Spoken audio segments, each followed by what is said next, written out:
l'émission CIST encore nous fait ses adieux à sa diffusion quotidienne sur France Inter. Sur le point de rejoindre RTL, Alex Vizorek, chroniqueur phare de la bande de Charline Vanhoenacker, dénonce un manque de communication de la part de la direction qui l'a particulièrement heurté.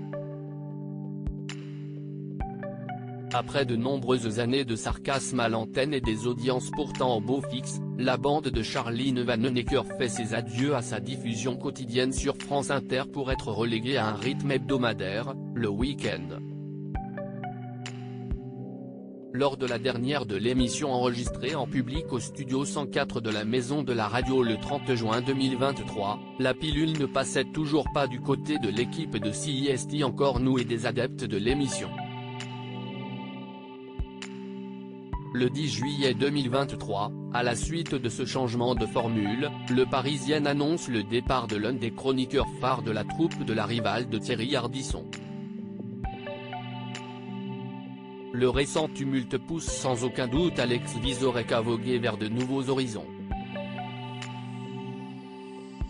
Dès la rentrée, exit France Inter, le Belge déjà aperçu sur le plateau de CAVU quitte le service public pour prendre ses quartiers chez RTL, où il présentera d'un billet d'actualité diffusé à 18h30 au sein de RTL Soir.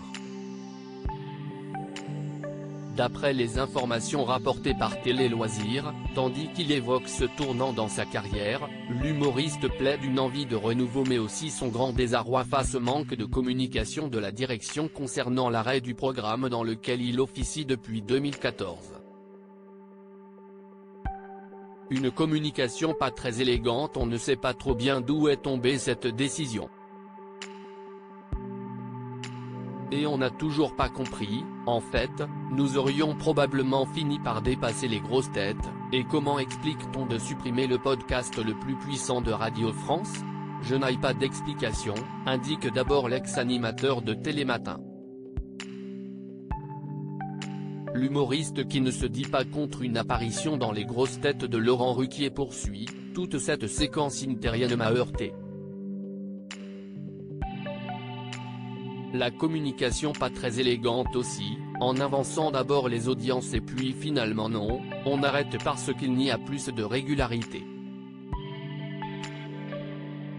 Comme beaucoup d'auditeurs, Alex Vizorek claque la porte sans jamais avoir été convaincu par les arguments de sa désormais ex-direction.